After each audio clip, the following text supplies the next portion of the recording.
hell? The hell?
whatsoever. But can I just put it on the table for you to consider?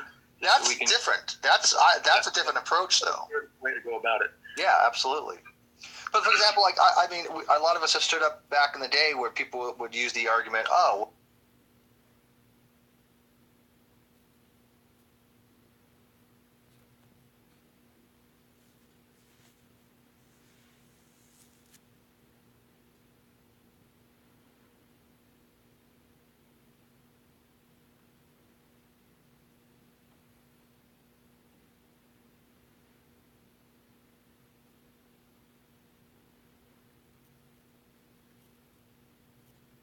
I mean, anybody could put that argument. I can say, oh, well, atheists are just mentally delusional. They have no basis to be an atheist. Or I can say, oh, theists are mentally delusional.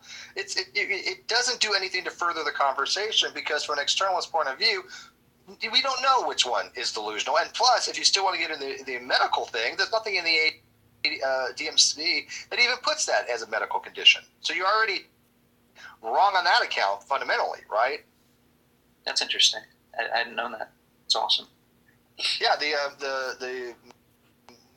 Dawkins have precedent for choosing that title, or was he just trying to be pejorative? Or Dawkins, what title? What title? The Christian delusion or the God delusion? Oh, the God delusion. No. But I didn't read that book, but I know of it. I think he's arguing the God delusion is more based because there is a part of the brain called the God, what is it called? The God part of the brain. But he's arguing that religion is something that man tends to want to do, but it's actually a physical part of the brain. But that's not a delusional state.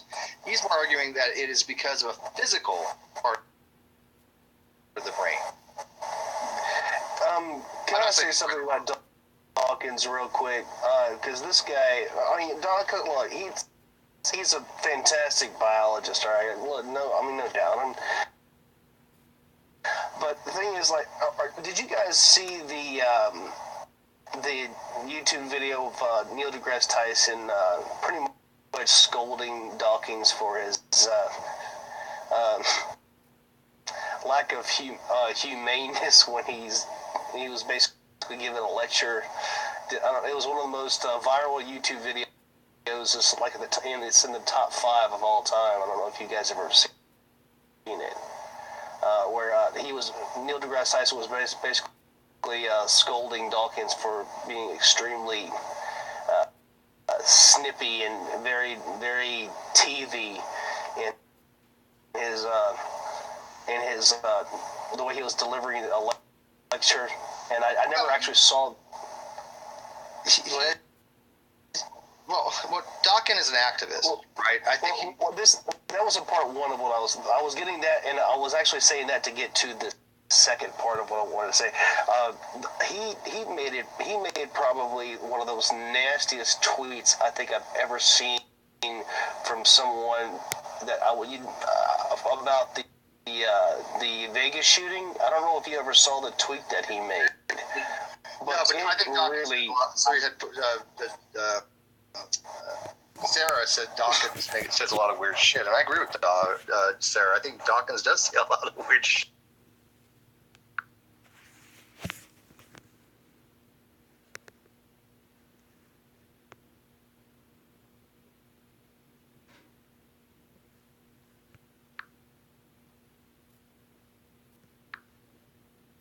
Anymore, but these activists, the Four Horsemen, all this stuff, they're putting out this narrative that I think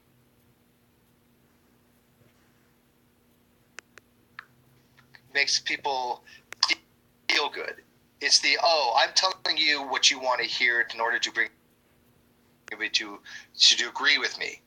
I don't really hear any of them really say things that are controversial to the point to an atheist would go, oh yeah, I don't agree with that. Like Ozzy and I say controversial stuff because we disagree with a lot of things the atheist activists are saying. It's not that I'm not saying that atheism is false, and certainly that's not what Ozzy's saying. He's an atheist.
And he said, actually, no.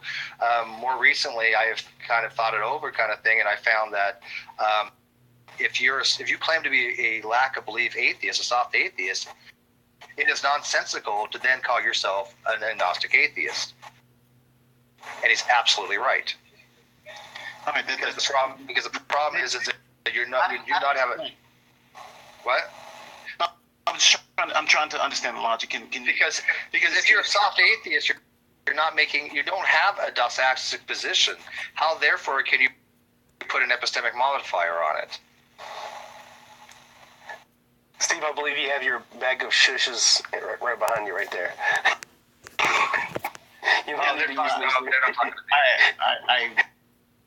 Can you hear my roommates? They're not talking to me.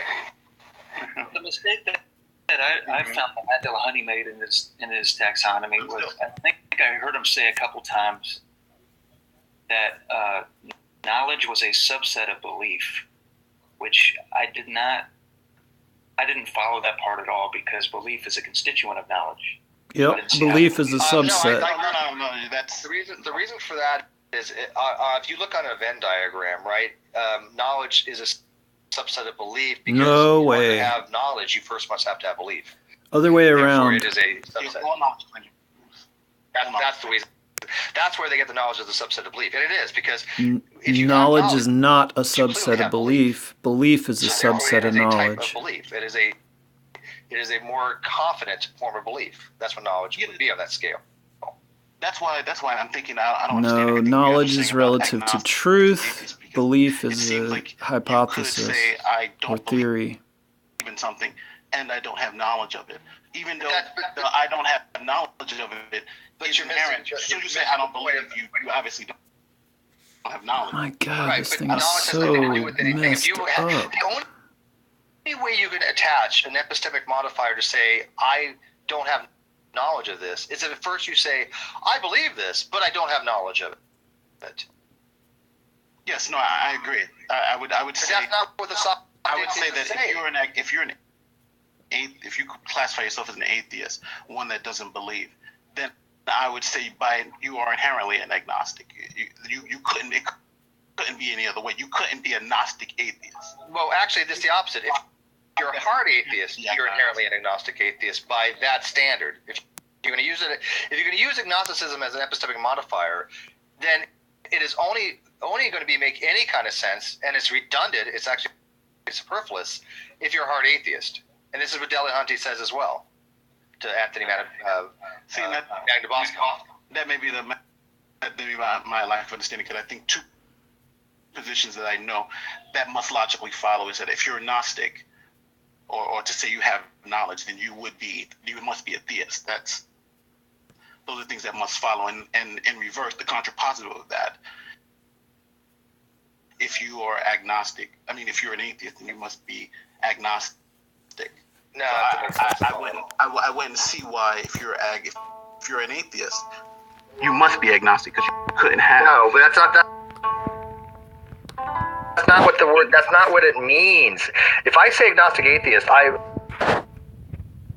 only way to really parse that out is to say, as a soft atheist, is I lack a belief, but I don't know if I lack a belief or not. That's how it reads. Now, I don't think that's not what they mean when they say that, but that's what it translates to. Yeah, I would agree. That's what it translates to. Right. I don't see why but you just keep saying it, so I'm trying to ask you why. Why? Steve, have MP watch my latest video on the subject. It includes a video of Dillahunty saying that agnostic atheist makes no sense on the lack theist or soft theist definition, and I didn't know that. That's just maybe I gotta watch the video. Yeah, watch the video. I'll send it to you later. I think it's a very good video. I don't know why I kept. Sorry, go ahead. I kept it out Jack Bosco. He very well. He's gonna forget. He very watches this. He's gonna. But we are gonna have a longer hangout eventually. After I have some off here first on street epistemology, because I do want to talk about that. I do wanted to present what I think are problems, but I don't want to do it negatively, because I think Anthony is a very nice guy. He's very, very nice. I think that there are just concerns that I have with it. That's all. Maybe he can address them. I don't know. I don't want to be negative to him. I don't want to critique it in a way that turns him off, because I actually think he's pretty nice, and I think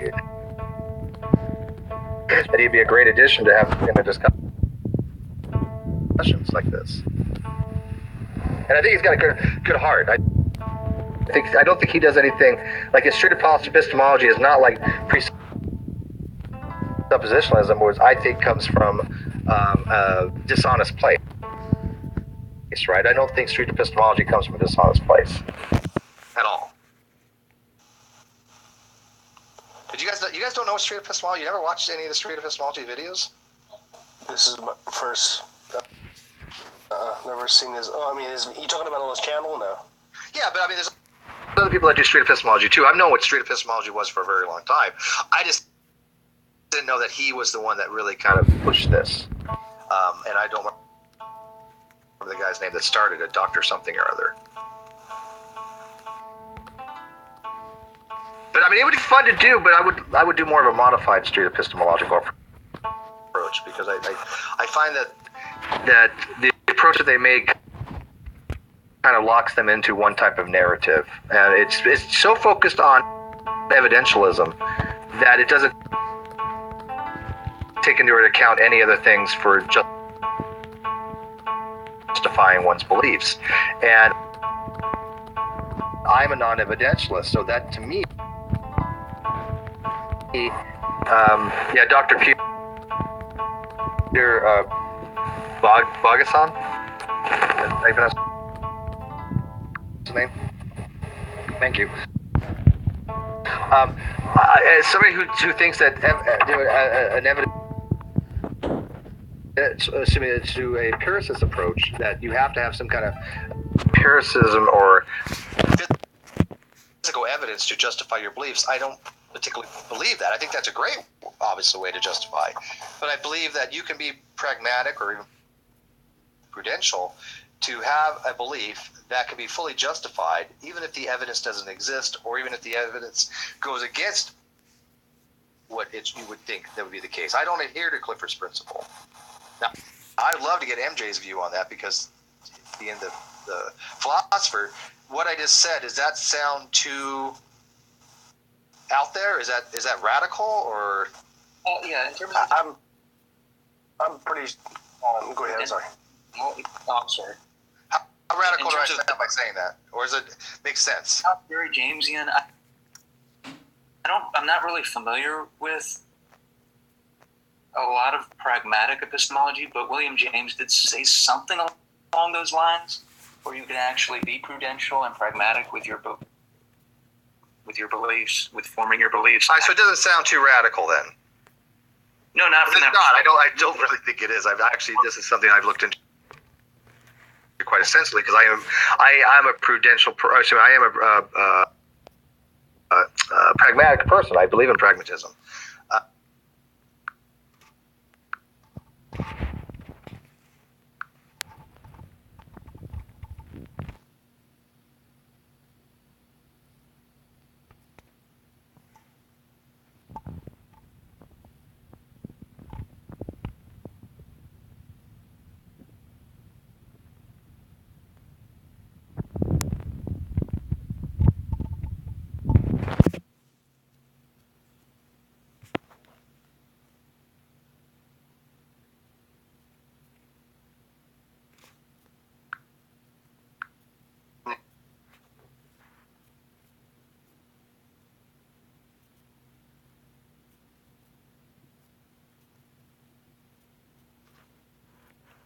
Brought this up the other day.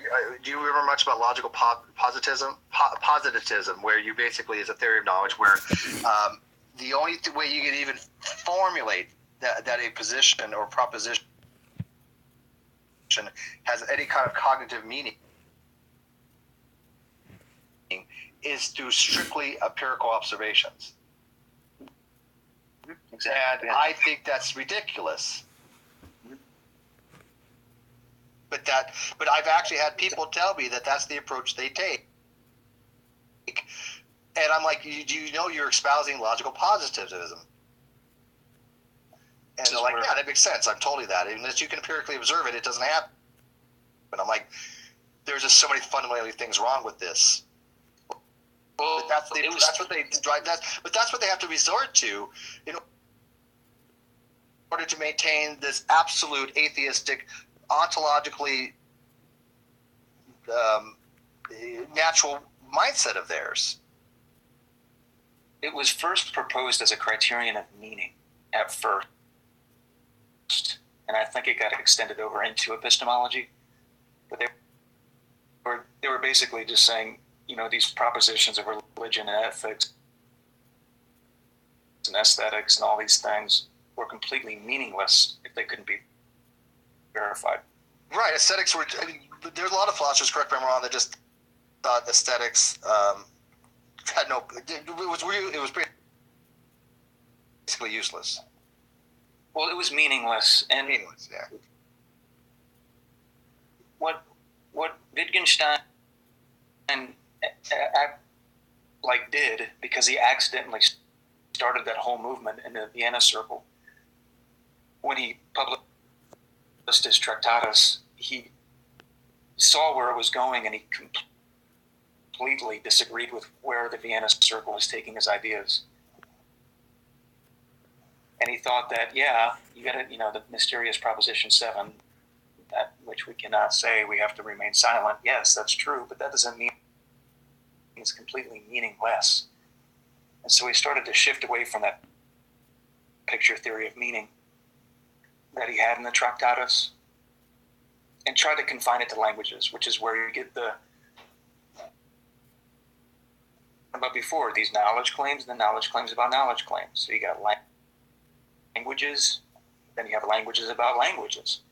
And that's the meta question. And the way you conceptualize that is through this idea of language games and things like that, where you actually have meaning in these games, even though they don't play by the empirical game. So that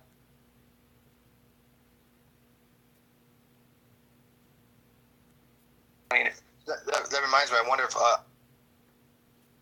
Ozzy's still listening. I wonder if he had a chance to. I wrote a little blurb on Noam Chomsky's colorless green idea sleep furiously, because I think that's the expression that Ozzy likes to use a lot.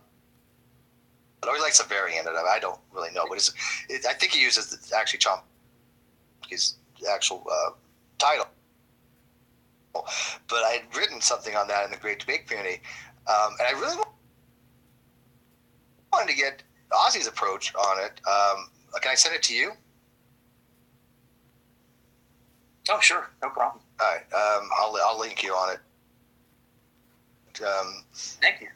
Because I was just my mind was going. You ever get one of those positions where your just mind goes 1,000 miles an hour? Yes.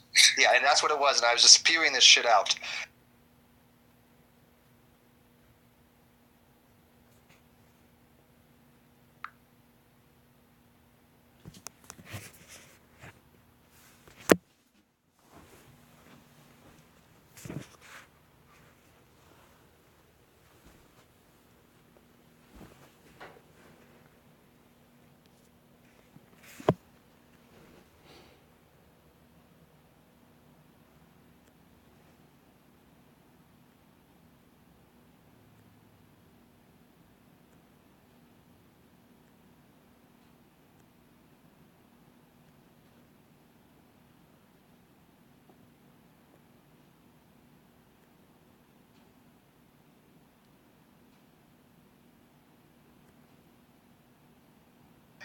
Didn't even know what the hell was coming out. I just was like, okay, this is probably going to be what.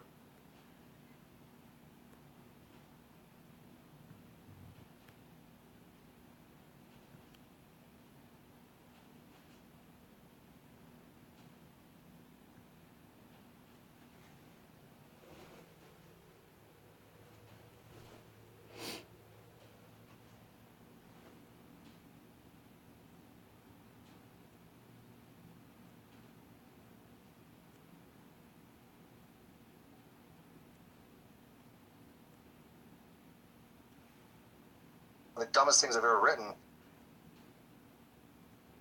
Or it actually might make sense. I don't know. But either way, I don't really care, to be honest with you. But it's out there. People might go, what the hell is that? It sucks. It's stupid. I'll be like, okay, moving on to some other argument.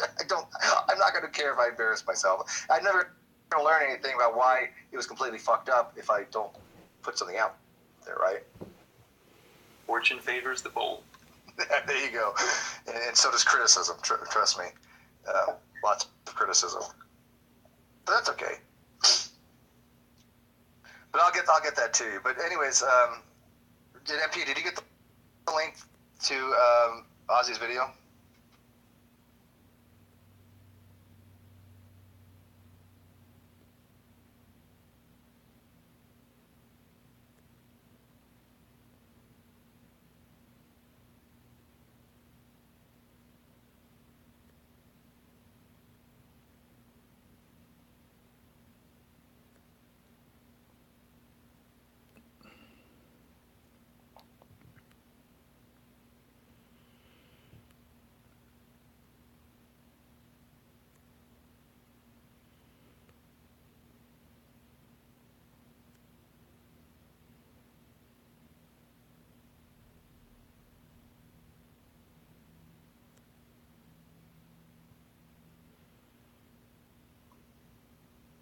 No, you're not. Well, anyways, guys, I think it's time that we pretty much call this to a close. Ozzy hasn't looked at it yet. When you get a chance, still, I'm really kind of curious because I was like, I'm just snowballing this crap right now, but maybe the worst thing I ever written, or it might actually make sense. I don't know. But I really am curious. I want Ozzy's opinion on it because Ozzy loves that phrase. I think that's the phrase he uses, isn't it? Colorless green. Well, the same ideas that you're aware of, because you're really knowledgeable with the science. You submit stuff for peer review. You have the light bulb moment. That's just the first step. So get ready for a battle. Yeah, no, I like being shocked, dude. The other day, I actually had something using a little bit of predicate knowledge that I had some really good feedback on. And it wasn't like wrong or anything, I don't think, but it was some good feedback. feedback. And one of the person who was giving me feedback, Dave Allen, I think his last name, or Dave, it was really one of the best conversations I've had in a very long time. It was straight up, just, hey Steve, how about this? Why is this? And it was like I was defending it, but in a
gemstones, precious metals, and power.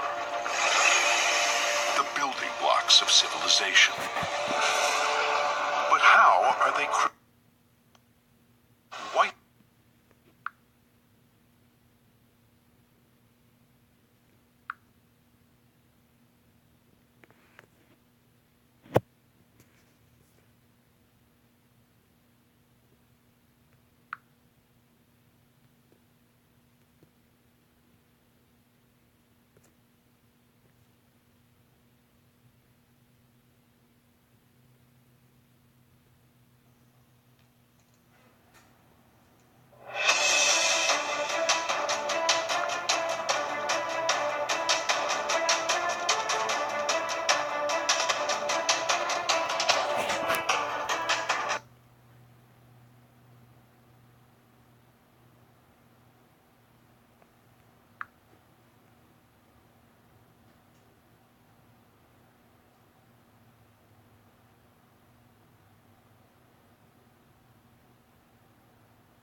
The question doesn't make sense.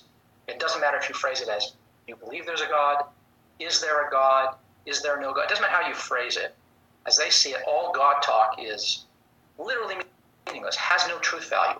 And consequently, to try to characterize people as either being believers or not believers in the truth of the proposition is impossible, because there's no truth or falsity to the proposition. Right?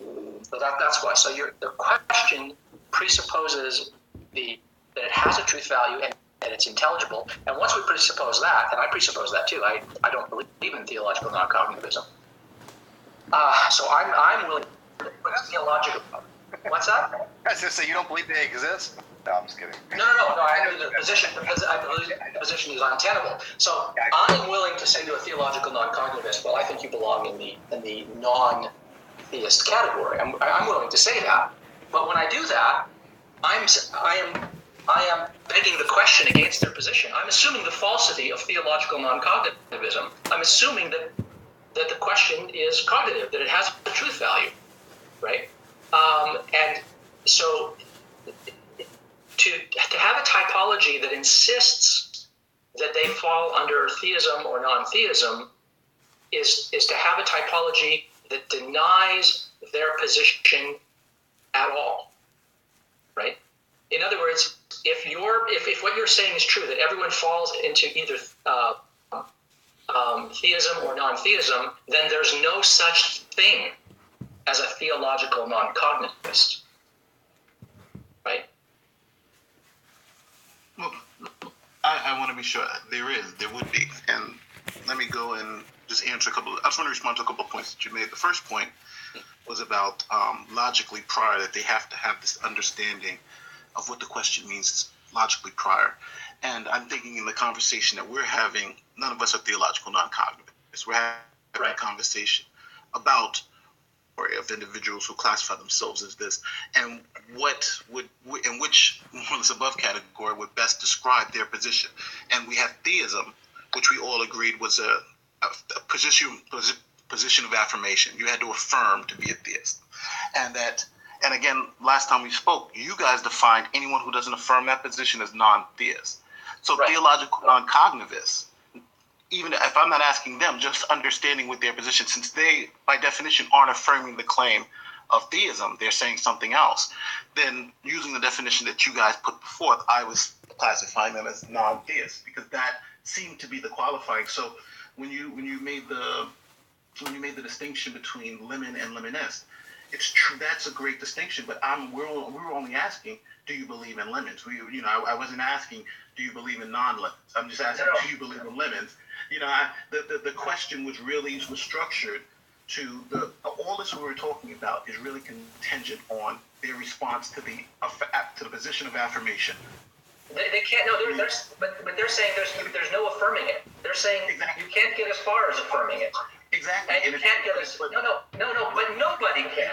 Is what they're saying. If they don't affirm it, they are not a theist. No, you're not understanding. They don't affirm it. It's that it's unaffirmable by anyone. That's their position. By the way, it's unaffirmable. Ozzy, couldn't the argument then carry over? Because these are intentional concepts, right? So Intentional with an S, yes. Could you not carry over to saying, well, rocks are not non-theists for the same reason? Well, yeah. If you define it extensionally, then rocks are atheists. Yeah. If you want, not rocks are atheists, but non-theists. Or non-theists. Rocks are they don't have the ability to determine between intentional concepts. So could you not? I mean, rocks would be in this case theologno-cognitivist in that regard. Rocks have no state. Can we just assume them into non-theism for that? That's true. That's actually kind of ingenious. I'll have to think about that. But yeah, I think you could just as easily say that rocks are theological. That's the argument. That's one of the arguments I was making that you didn't. One could just as easily say that they're theological non-cognitivists as atheists. I need to take that through. I'll have to think that through. Okay, so the difficulty. So let me be clear so that I'm not misunderstood here. I reject theological non-cognitivism, and what that means is I don't think that they're right when they say that that God talk is meaningless blather. Okay, that there's no fact of the matter about whether or not there's a God or not. There's no truth value to whether or not there's a God. I think there's a truth value. It's either true or false, as I see. Right? But that is to say that I deny that the tenability of their position. So I'm perfectly content when I assume that their position isn't true to lump them in with all other non-theists. Okay, but when I do that, it has to be understood that when I do that, I am unfairly, I am prejudiciously ignoring their position and not. I am miscategorizing them in a neutral typology. A typology of positions has to try to be neutral. It has to at least not assume the veracity of a certain position or class of positions, right? So the way we normally do it is we ask, is theism true, or does a God exist, or do you believe in a God? And then we break everyone down into two, right? Those that say yes and those that say anything else, okay? Or those that don't say yes, let's say that, okay? But the idea is that there's actually a fork that happens before that, right? The things break down before that. First, you have to ask, is the question meaningful or not? If you think it's meaningful, you're a cognitivist with respect to the question, okay? And then everyone else can be either, theist, atheist, agnostic, whatever you want to, every other position that you can come up with, okay?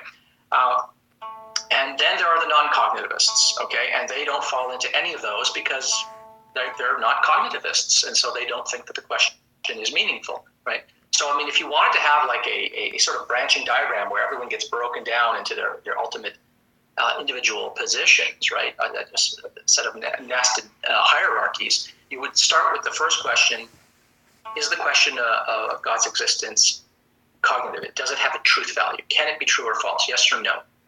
All right. And if you say no, you're a non-cognitivist. That's it. End of the story. You're done. Okay. But if you say yes, then we can say, okay, well, now do you think that it's true? Yes or no? And then we can break you down into theist and non-theist. And then we can break the theists down into smaller categories: polytheist, monotheist. We can bring all the non-theists down into agnostics, atheists, strong and weak forms of atheism, and so forth, right? So I think that's how the diagram has to go. You have to start with, first, is the question meaningful, and then then people break down. But the point is, if we do it that way, then theological non-cognitivists don't get included in the question. Don't get included in with the non-theists, because to put them there is to assume that the position is wrong. It's to assume that the question has a truth value, but their whole position is precisely it doesn't have a truth value. So you are misrepresenting their position. You're putting them in with all the people who think that the question has a truth value, right? And their position is precisely it doesn't have a truth value. So please don't put me in that category. And that's why I think that they are not even non-theists. I will put them in non-theist in my typology, because I think the question is cognitive, but if I want to adopt a neutral position where I don't assume that my own position is true, I'm going to put them in their own category where they will be. And there have people that argued that they would have their own category. Well, hold on. Yeah, but something that you said, and maybe this is the confusion, but you said it doesn't have a truth value. They're saying that statement doesn't have a truth value. They're not saying it's true, and they're not saying it's false. In other words, I don't believe in God, whether I do not believe. And the reason why it seems like you're saying is because there's a separate question that precedes it about whether they even consider this question to be meaningful. But just like, I disagree with that, with the way you're formulating it, because we put people in categories all the time and who don't know why they're in this particular category. Like I have a 6-year-old daughter, and if I ask her now, do you believe you're a Homo sapien? That will be a meaningless question to her, but that still wouldn't change the fact that there's a category of Homo sapiens that she will fit into, because that's the way we're generally understanding it.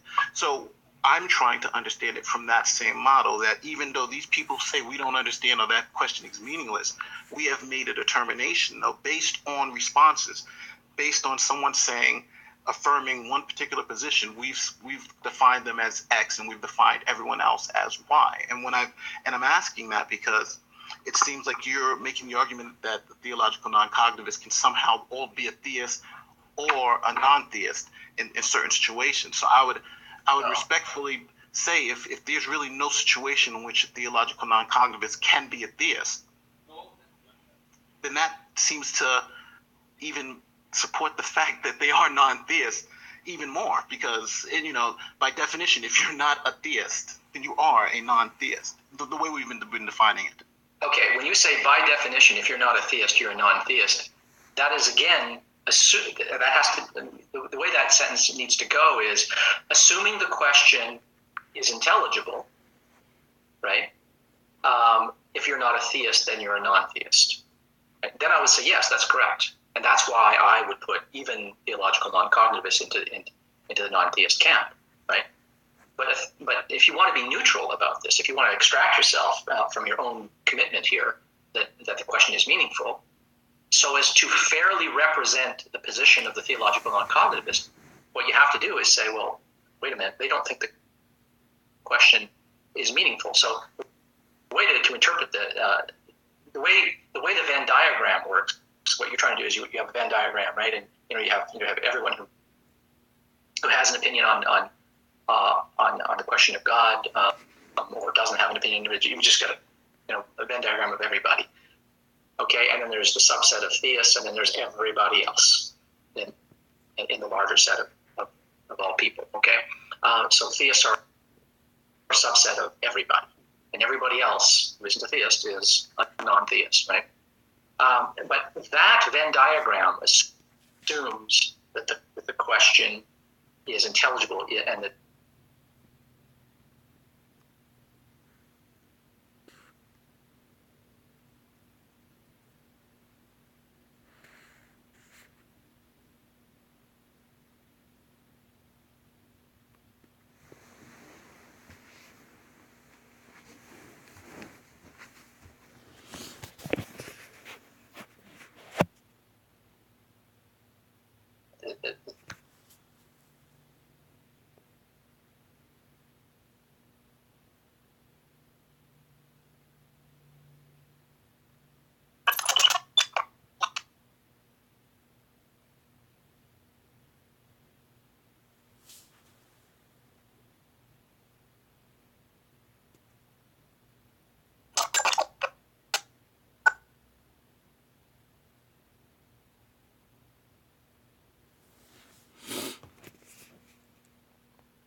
agrees with me in principle, like he agrees with that, but he then goes back to this more narrow position of, well, a theological non-cognitivist wouldn't think. No, I agree with one is a position neutral typology, right? What I'm recommending here is we have to adopt a position neutral typology. If we're going to break everyone down into the type of position that they have, right? We have to make sure that our typology doesn't deny what they actually believe is the case, right? It's no good to have a typology of what people's beliefs are that denies that they believe it, right? That's no good, right? So imagine if I had a typology of atheists, and the only kind of atheist you could be was the kind of atheist that says all gods are impossible and I can demonstrate it, right? And then you say, well, wait a minute, that's all that atheism can be? I mean, wait a second, can't there be other kinds of atheists, right? You've got to have a typology that accommodates every position, right? So what you have is a typology that has no room for the theological non-cognitivist, because you're putting them in the non-theist group, right? Remember, this is a typology of what people believe, and you put the theological non-cognitivist group into the group of people who don't believe in theism, right? You are assuming that non-theism is meaningful. It doesn't matter that they don't know. I mean, you can. I mean, it doesn't matter if they don't know these terms. There are theological non-cognitivists out there who don't know of the term theological non-cognitivism, and they'll let you put them in any little category because they haven't thought about it or anything like that, right? But the point is, when you put them in that category, you are putting them in that category, and thus denying what they actually believe. You are saying, I'm putting valid position. Yeah, you're putting them in a group of people where it is at least possible for the position to be true, that there's a God, right? They don't think that there's a God, okay? No atheist or agnostic is committed to the proposition that there's a God, but they're committed to the proposition that it's at least intelligible, okay? So it's not that they're not even getting as far as lacking a belief. The position of the theological non-cognitivist is, that category you're trying to put me in, non-theist? It's not a category. That's exactly. It doesn't exist. There's no such thing as a non-theist. Nobody can belong to the category non-theist. It's like belonging to the category non-Leninist. What the is a Leninist, right? So if you don't know what a Leninist is, you can't know what a non-Leninist is. It's just meaningless. Stop trying to call me a Leninist when you ask me what's the difference between a duck, a non-Leninist. How could I be? Nobody can be a non-Leninist. It's not that I don't want to be called a non-Leninist. Nobody can be a non. Nobody actually fits the description of non-Leninist, because nobody could even fit the description of a Leninist either. Nobody can be a theist. Nobody can be an atheist. Nobody can be an agnostic, according to the theological non-cognitivist. That's the difficulty here, right? So you put them in the non-theist category, as I'm inclined to do, only on the assumption that the position is bullshit, right? If you think their position is complete BS, okay, as I do, then it makes sense to put them there, right? But if you want to be fair to their position and have a typology that is neutral with respect to people's own descriptions of their positions, you can't put them in the non-theist camp, I would submit. Yeah, and I think there's a justification for saying that the theological non-cog position is bullshit. I think there's reasons why we can. Yeah, Yeah, there are reasons why I think that. Yeah. But I mean, I don't like you just say, oh, well, they have. I don't want people to think, oh, well, here's a position that Ozzy thinks, oh, it's just not a good enough position. There are reasons why. That is just it doesn't. Yeah, there are reasons why I'm not a theological non-cognitivist and why I don't want to put people there. The reason I'm not going into those reasons is I don't want people to. People have a tendency to, they hear an argument against a certain position, and if they find the argument convincing, then they don't want to hear about how you would typify that position, where you would put it in a typology. And so what I'm recommending here is that we recognize that this position is a position that does not grant the meaningfulness of the question, so that if you're talking to a theological non-cognitivist, they're going to tell you you're not a non-theist. I don't care if you call yourself an agnostic, if you call yourself an atheist or an agnostic atheist or whatever. You can't be any of those things. Ain't no such thing. Nobody properly belongs in that category. Aren't they at the same time? Aren't they like not valuing your position by doing Yes. The theological non-cognitivist is in the business of saying, all of you theists, all of you agnostics, all of you atheists, right? All of you apatheists, all of you anti-theists, you're all out to lunch.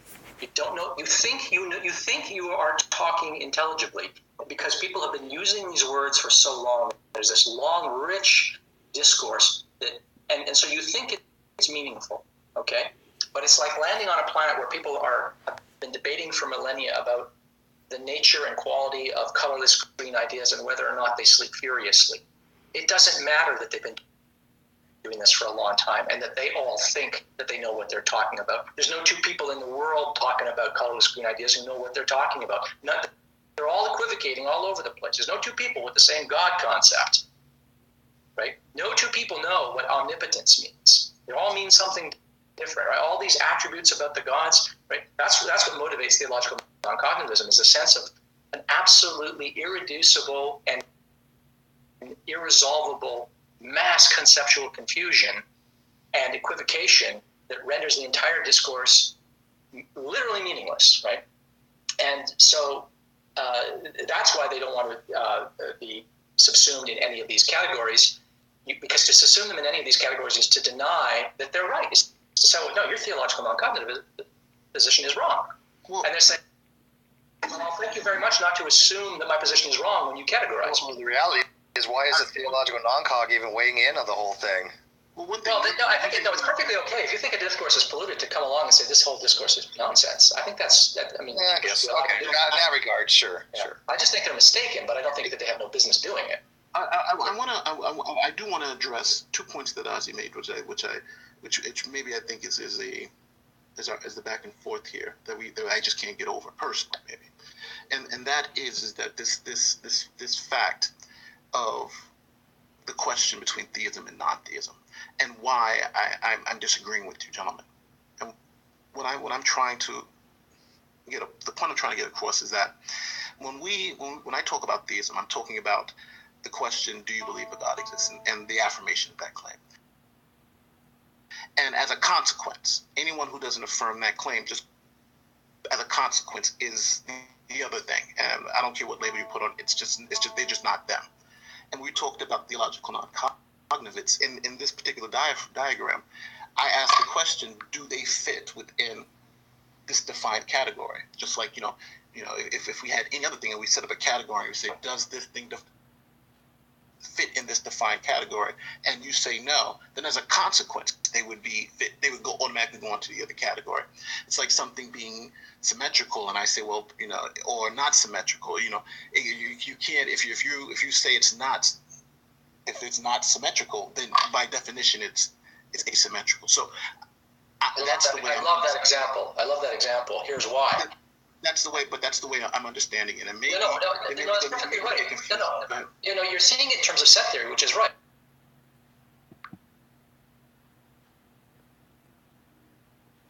Look, if you've got a set of all people, and there's a subset of all people who, have a certain quality, like believing in a God, right, or being symmetrical or something. It doesn't matter what the property is. And then there's everybody else, right? Well, then that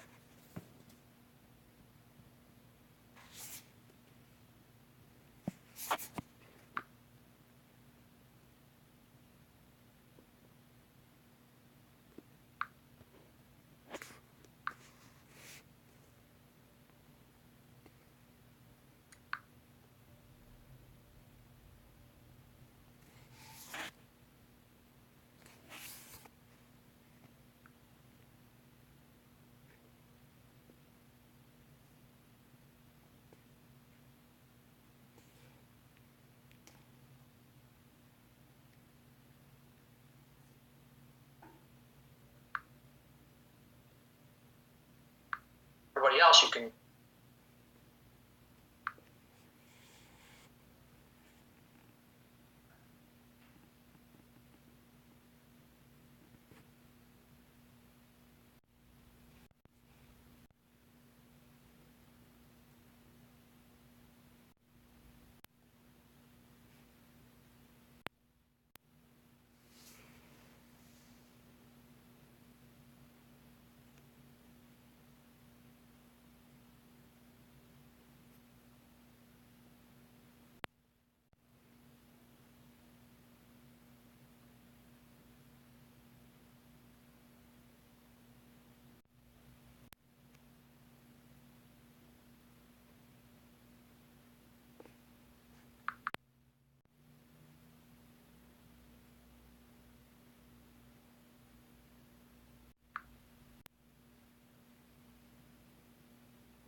The only condition.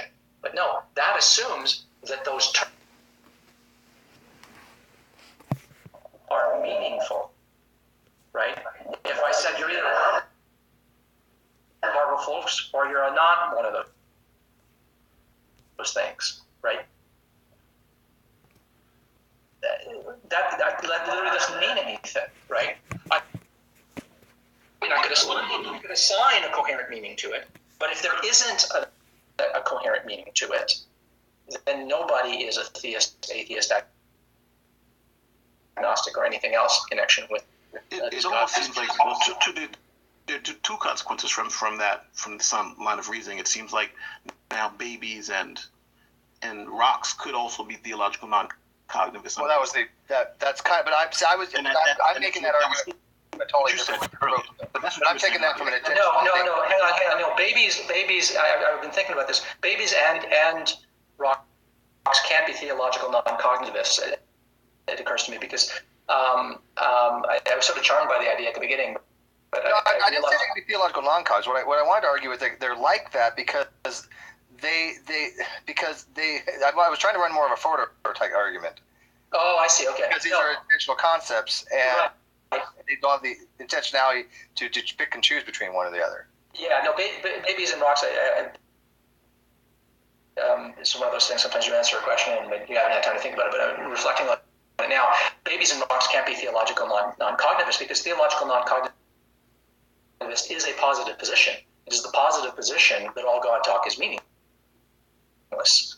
And they can't hold that positive position. And babies and rocks can't have any such position, so they can't be theological non-cognitivists. It's meaningless to you. So if it's meaningless to you, but you have to hold the position. You have to hold the position of it being meaningless to you. Because I'm trying to understand the difference between. Let's say, for instance, when the scientists went down to the South America, I forget the rainforest, and they found that tribe, the one tribe that they didn't even have a God concept. And they said, this is the tribe of atheists, because they had no God concept. So I would, and these would people, this would be, I would call my understanding of the tribe of theological non-cognitivists. These people have no understanding, and this question is meaningless, this God concept. But on the literature would defining them as non-theist, or that said of not being theist. That was kind of, this is a tribe of atheists, but that's obviously that was in some of the journals and things. Journals of cultural anthropology are not going to be weighing in on whether people are going to be called theological non-cognitivists or not. No, I'm just trying to ask you, would that definition fit this particular group of people who had absolutely no concept of God? It would really rest on what they believed. If they just are ignorant of all God concepts and don't think that it's meaningless, then they're not theological non-cognitivists. They're just non-theists. Well, hang on, but Ozzy, what about? But if they do think that the concepts are bogus, like if you present it to them and they go, "That's all nonsense. What are you people talking about?" And not that they think it's false, but they think it's meaningless. Okay, then they would be theological non-cognitivists. It seems very unlikely to me that people who have never heard of any God concepts are going to, before they hear it, formulate the idea that the concept is meaningless, because until they hear about it, they can't have the concept to think that it's meaningless. It's only once they are. Okay, but hang on. I want to ask this real quick, because look, I agree. The babies and the rocks. Okay, there's not a positive claim. But what happens if you have somebody that is like a 2-year-old or something, and to them they're like, I don't know what you're talking about. I don't know what God is. We could put the 2-year-old who does understand what a proposition is, maybe in the wrong way, but it's saying that proposition I don't think makes sense to me. I don't know what that is in their own way. Would they kind of be a theological non-cognitive? They're positively saying this makes no sense, are they not? Now, I know I'm reading way into possibly, but I think that you could, but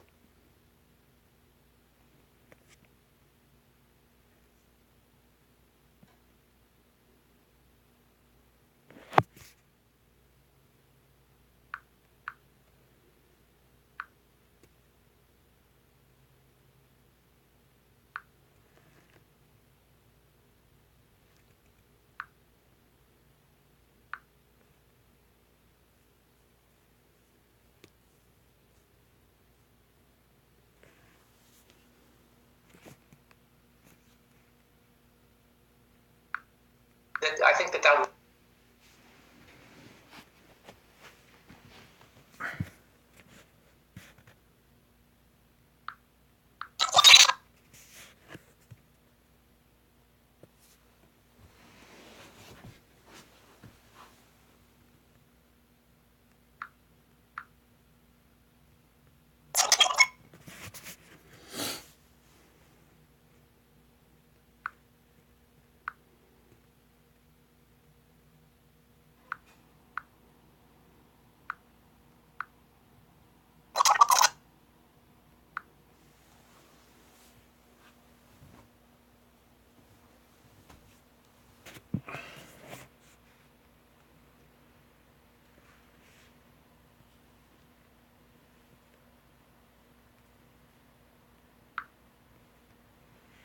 Terms are meaningful, right? If I said you're either a Marvel folks or you're not one of those things, right? That literally doesn't mean anything, right? I mean, I could assign a coherent meaning to it, but if there isn't a coherent meaning to it, then nobody is a theist, atheist, agnostic, or anything else in connection with. It almost seems like there are two consequences from some line of reasoning. It seems like now babies and rocks could also be theological non-cognitive. Well, that was that's kind of. But I'm making that argument a totally different approach. But I'm taking that from an attention. No. Hang on. No, babies. I've been thinking about this. Babies and rocks can't be theological non-cognitivists. It occurs to me because. I was sort of charmed by the idea at the beginning, but I didn't say they could be theological non-cognitive. what I wanted to argue is that they're like that because I was trying to run more of a photo-type argument. Oh, I see. Okay. Because these are intentional concepts, and they don't have the intentionality to pick and choose between one or the other. Yeah, no, babies and rocks, it's one of those things, sometimes you answer a question and you haven't had time to think about it, but I'm reflecting on it now. Babies and rocks can't be theological non-cognitivist because theological non-cognitivist is a positive position. It is the positive position that all God talk is meaningless. And they can't hold that positive position. And babies and rocks can't have any such position, so they can't be theological non-cognitivists. If it's meaningless to you, so if it's meaningless to you, but you have to hold the position. You have to hold the position of it being meaningless to you. Because I'm trying to understand the difference between. Let's say, for instance, when the scientists went down to the South America, I forget the rainforest, and they found that tribe, the one tribe that didn't even have a God concept, and they said, this is the tribe of atheists because they had no God concept. So I would, and these were people. This would be, I would call my understanding of the tribe of theological non-cognitivists. These people have no understanding, and this question is meaningless, this God concept. But on the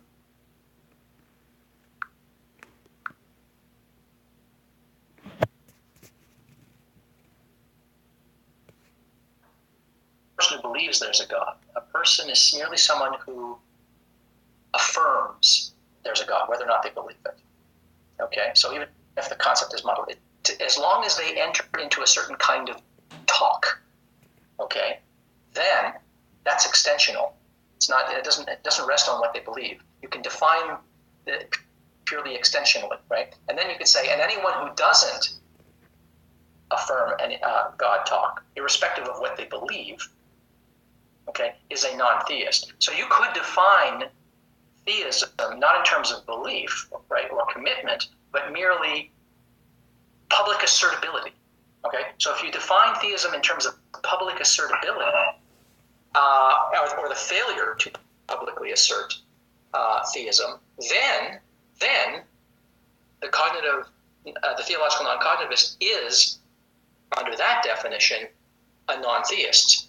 Okay, because that's an extensional definition. It doesn't rest on intentionality with an S. So. We're going to have a hang on that one of these. I think we're on the Great Debate Community channel. We might need to have a hang. I understand the differences pretty well now. I know it mathematically before, but now that I understand it with philosophy, they do. By the way, there is a correlation there. There really is. But, well, the purpose and concept actually. Yeah. But I think people don't get lost on those. If I wanted to define a set extensionally or intentionally, those are confusing concepts. Yeah. But the idea is there's two ways to define to classify things. You can do it intentionally or extensionally. Right. If you do it extensionally, then theological non-cognitivists would be a non-theist. And then so would rocks and particles and the universe and everything that isn't a theist would become a non-theist. But the difficulty with that is that I think. You'd have a clear win if you defined it extensionally. Can I give a quick example, like Max, like how that would work? Just give me a sec. Just let me get this out, and then. But the reason I wouldn't want to define these terms extensionally is because what we're trying to do is describe what people believe, irrespective of what they say. Because what people say doesn't always map to what they believe. People misdescribe themselves. People lie, BS. They burden shift and stuff like that. So I think what we're trying to do when